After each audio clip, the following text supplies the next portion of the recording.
Hey y'all, welcome back to Mrs. Lynn's Cooking. Today we are going to make a turkey, the best turkey you've ever had. All you're going to need is a turkey or turkey breast, pure butter, and Italian herb seasoning. Okay, first thing we're going to do is we brine our turkey overnight in salt water.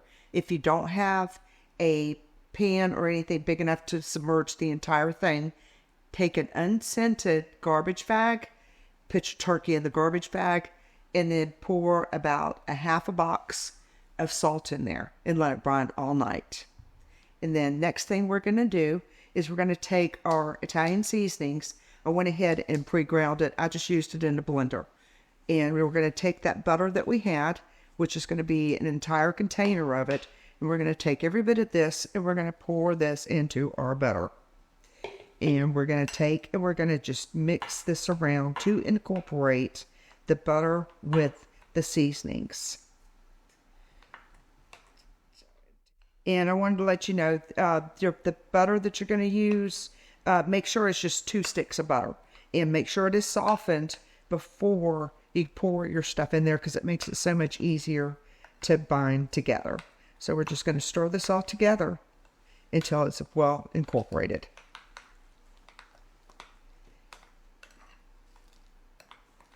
And this is what it's going to look like. Okay, y'all, we've already got everything done. We've had to dry our turkey. We've got everything mixed together. My husband is going to take and do the rest of this for me, because if I try to do it with my hands, my nails will cut through the skin. So I'm introducing you to my lovely husband, Donnie.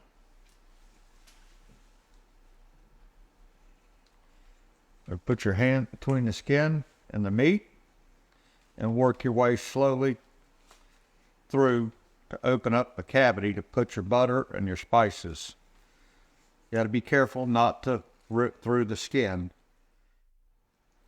Now that you got the skin separated from the meat as far as you can without ripping the skin. If you rip the skin, it's not a big issue.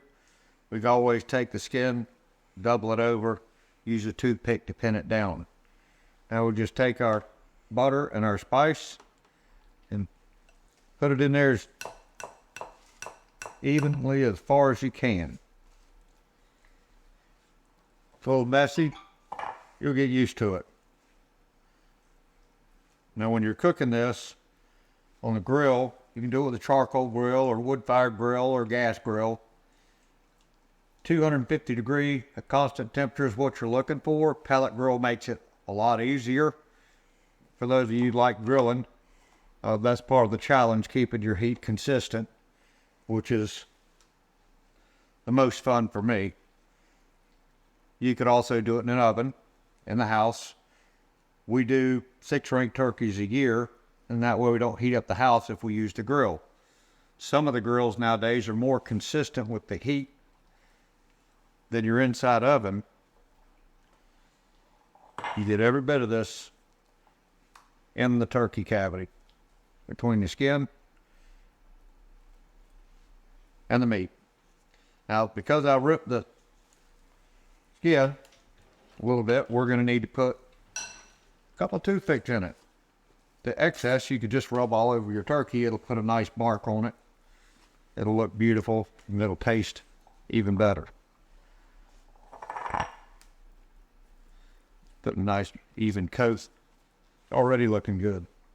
When we take our toothpick, where we rip the skin, we're going to double it over, pin it down with a toothpick or 2 different directions. That way it don't come loose. It's good to go. Now we cover it up, put it on the grill for 2.5 to 3 hours at 250 degrees, and it'll be done.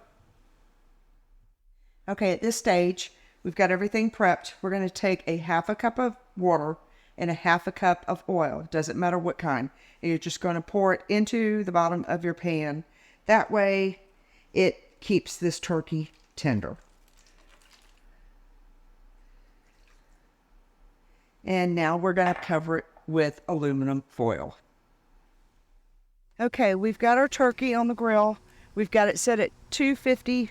We're going to leave it just like this for 2.5 to 3 hours. Okay, our turkey has come off the grill. Before I take the aluminum foil off, I just want to let you know it was in there for 3 hours with the foil on it. It's going to look dark. The reason being is because of the spices and the butter underneath the skin. But this is our turkey.